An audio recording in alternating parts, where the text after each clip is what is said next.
ఆ ఊరు పేరు బెత్లెహేం. ఆ ఊరిలో ప్రార్థన, ఆ ఊరిలో దేవుని సన్నిధి, ఆ ఊరిలో సంతోషం, ఆ ఊరిలో సమాధానం. అటువంటి ఊరిలో ఒక కుటుంబం ఎంతో సంతోషంగా ఉంది. అటువంటి కుటుంబంలో ఒకరోజు కరువు సాతాను చేత కరిగించబడింది. ఆ కరువు సమయంలో విశ్వాసుని సాతాను ఎలాగా ఇబ్బంది పెట్టాడో ఒకసారి మనం చూద్దాం.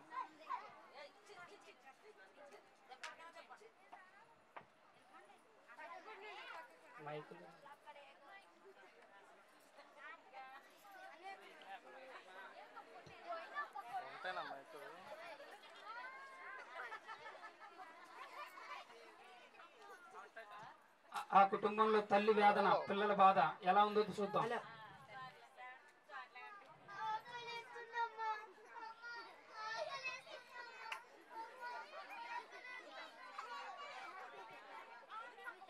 అయ్యో, నా పిల్లలు ఫోన్ చేసి 2 రోజులు అయింది. నా యజమాని ఏమైనా తీసుకొస్తానని బయటికి వెళ్ళాడు, ఇంకా రాలేదు. కరువు కరువు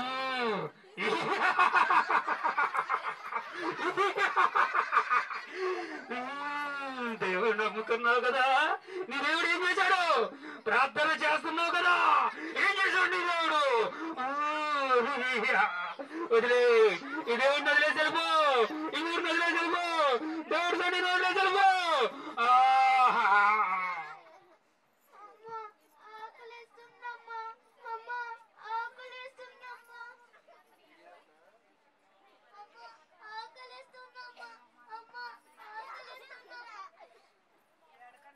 నాన్న బయటికి వెళ్ళాడు కదా, ఓల్డ్ పప్పలు చెప్తాడే.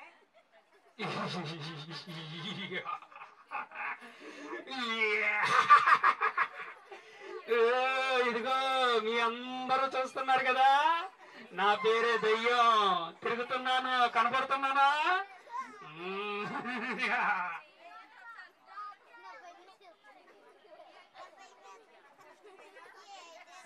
ఆవిడ వాళ్ళ ఆయన గారి కోసం ఎదురు చూస్తుండగా, వాళ్ళ ఆయన గారు మరి ఏదో ఒకటి పట్టుకొస్తారని పిల్లల ఆకలితో ఎదురు చూస్తా ఉన్నారు. ఏం జరిగిందో చూద్దాం.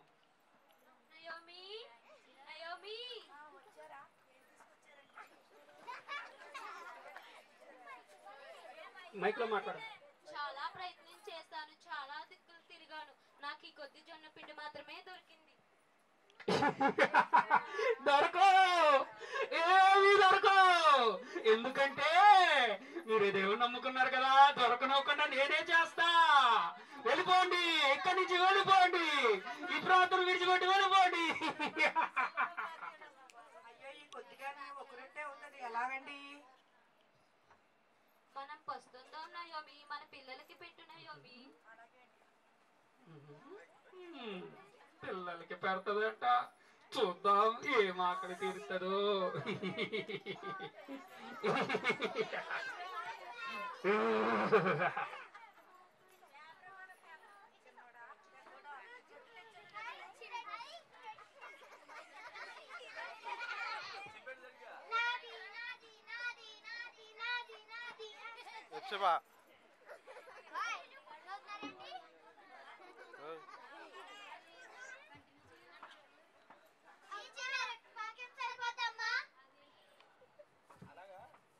ఈ వేళకి సరిపెట్టుకొని రా, రేపు మనం ఇంకొక ఊరు వెళ్తాం కదా, అక్కడ తింది కానీ. అక్కడ బోలంత ఆహారం ఉంటుందా అమ్మా? సమృద్ధిగా ఉంటది. అమ్మ, అక్కడ మన దేవుడు ఉంటాడా? దేవుడా, దేవుడి గురించి అడిగితే చెప్పేస్తాను, చెప్పేస్తాను. పీక పట్టేసుకో, నువ్వు పట్టేక చెయ్యి. దేవుడి గురించి అడిగితే చెప్పేస్తాను, దేవుడి గురించి అడిగితే చెప్పేస్తాను, దేవుడి గురించి అడిగితే చెప్పేస్తా. మనం రేపు బెత్లెహేము వెళ్దాం, అక్కడ బోల్డ్ ఆహారం ఉంటుంది మన కోసం.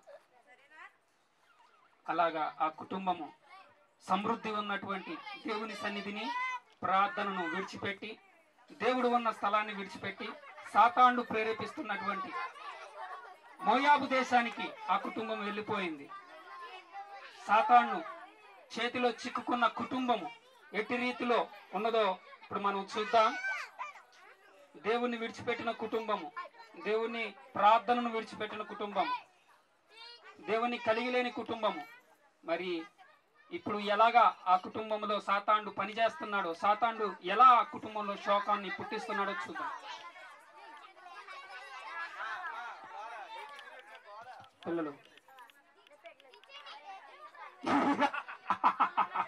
ఇది నా రాజ్యం. ఇప్పుడు చూడు వీళ్ళని ఎలా ఆడుకుంటాను. మీరందరూ నా దగ్గరికి వచ్చేసారు కదా, మీరందరూ నన్ను నమ్ముకొని వచ్చారు కదా. చూడండి, ఇక్కడ ప్రార్థన లేదు, ఇక్కడ దేవుడు లేడు. మీ జీవితాలతో ఫుట్బాల్ ఆడుకుంటా.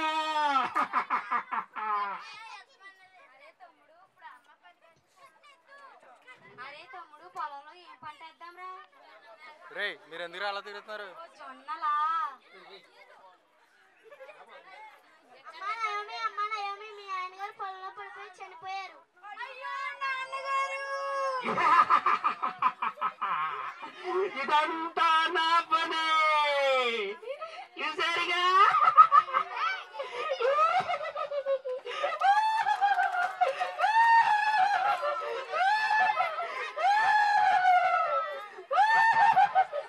ఏడవండి, ఏడవండి, ఇంకా బాగా ఏడవండి, ఇంకా బాగా ఏడవండి.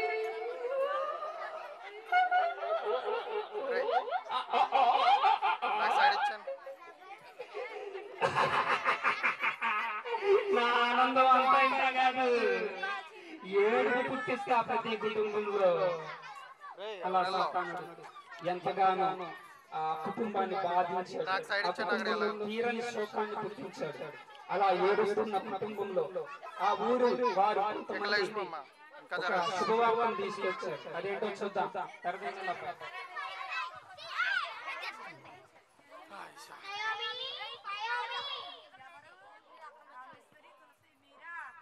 రండి, ఇలా వచ్చారేంటి? కూర్చోండి అమ్మా.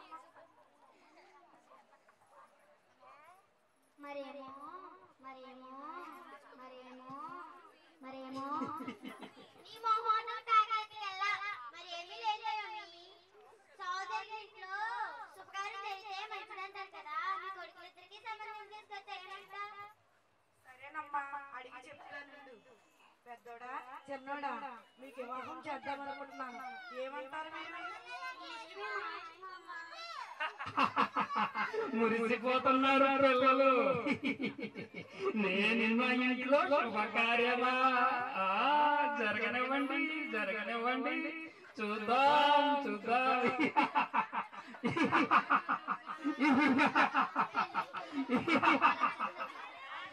అలా ఆ కుటుంబం అంతా కూడా మరి వాళ్ళకి వివాహం చేయడానికి వివాహం చేయడానికి రే నిల్చో.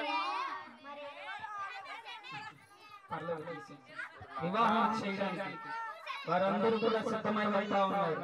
ఆ వివాహానికి వెళ్ళి వివాహం చేసుకొని సంతోషంగా తిరిగి వచ్చారని అనుకుంటున్న సమయంలో ఏం జరిగిందో చూద్దాం. దించండి. ఇంకో చూడండి, నా భార్య రూతు.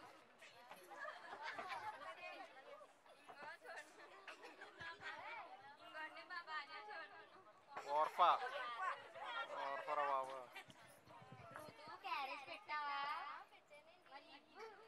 ఎక్కడ పెట్టావా? పెట్టానండి.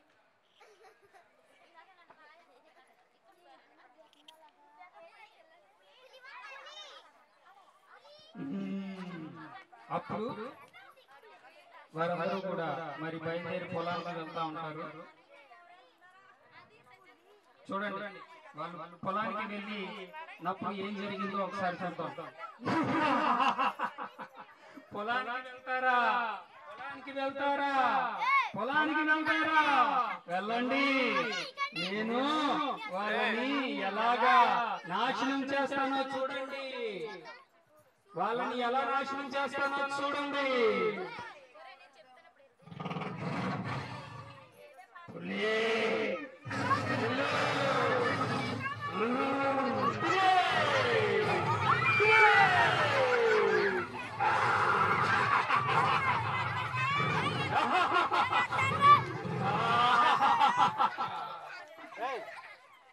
అలా పొలం పనికి వెళ్ళినటువంటి కుటుంబంలో మరి ఆ క్రూర మృగం సాతాను చేత ఇద్దరిని కూడా బలి తీసుకుంది. సాతానుడు ఆ కుటుంబంలో మరీ తీరని దుఃఖాన్ని కలుగజేశాడు. ఆ కుటుంబంలో ఉన్న బాధను ఒకసారి చూద్దాం.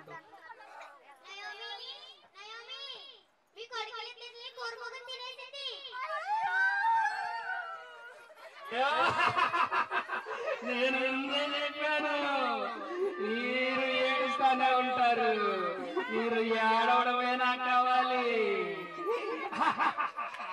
ఏడవండి ఏడవండి. అలా ఆ కుటుంబంలో తీరని దుఃఖం శోకం కలగగా మరి ఆ కుటుంబంలో దేవుని విడిచిన కుటుంబంలో ఎంత తీరని దుఃఖం కలిగిందో చూస్తున్నారు కదా. అప్పుడు నయోమి ఒక నిర్ణయం తీసుకుంది. మరలా తిరిగి బెత్లెహేముకి వెళ్ళిపోదాం, మరలా ప్రార్థన చేసుకుందాం, మరలా దేవుని దగ్గరికి వెళ్దాం, ఈ సాతాను దగ్గర నుంచి పారిపోదాం అని చెప్పి నయోమి నిర్ణయం తీసుకుంది. అప్పుడు వారి కోడలు ఎలాగా వారు సమాధానం చెప్పారో చూద్దాం. అమ్మా, చిన్న కోడల పెద్ద కోడల, పెద్ద కోడల చిన్న కోడల, నాకు వయసు అయిపోయింది. ఈ వయసులో నేను వివాహం చేసుకోలేనమ్మా. చేసుకున్నా నాకు పిల్లలు కలుగుతారో లేదో చెప్పలేము. మీరా వయసులో ఉన్నారు, మీ అమ్మ వాళ్ళ ఇంటికి మీ అమ్మ వాళ్ళ ఇంటికి వెళ్ళిపోయి మీకు నచ్చిన వరుడితో వివాహం చేసుకోండి అమ్మా. నటనా నటనా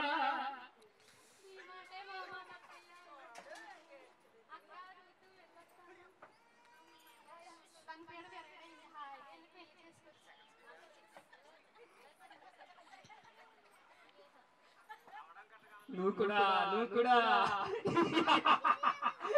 వెళ్ళిపో అమ్మా. చెల్లితో పాటు నువ్వు వెళ్ళి వివాహం చేసుకోమ్మా. అయ్యో అత్తయ్య, ఇక్కడ నుంచి చాలా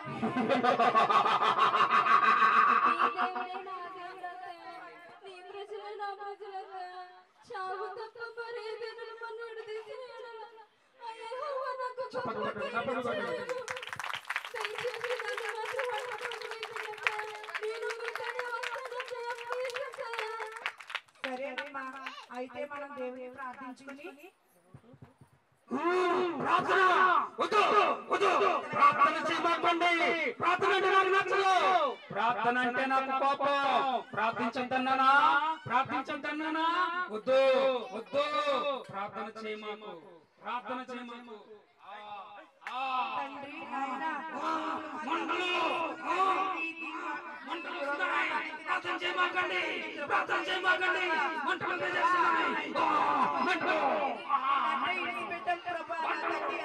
శ్రమలో ఉన్నాం తండ్రి. నాయన తండ్రి, తిరిగి నీ వెళ్తుండగా నా తండ్రి నీ వద్దకు చేర్చుకుని మా తప్పులు క్షమించమని అడిగి వేడుకుంటున్నాం పరమ తండ్రి. ఆమేన్.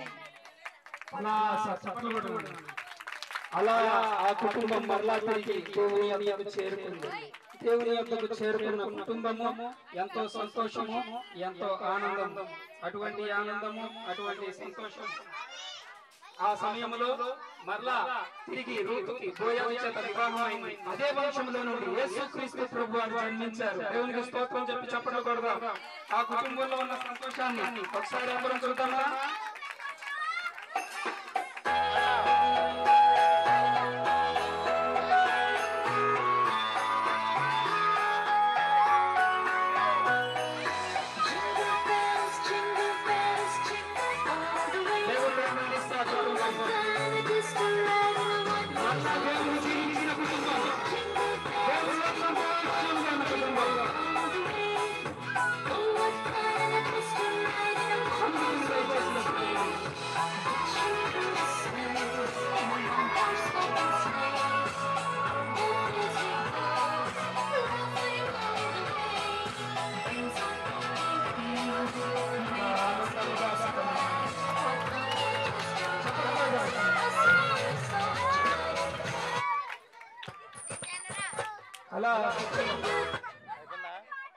అలా కుటుంబం సంతోషంగా మళ్ళీ దేవుని సన్నిధికి చేరుకున్నారు. ఈ స్థితి ద్వారా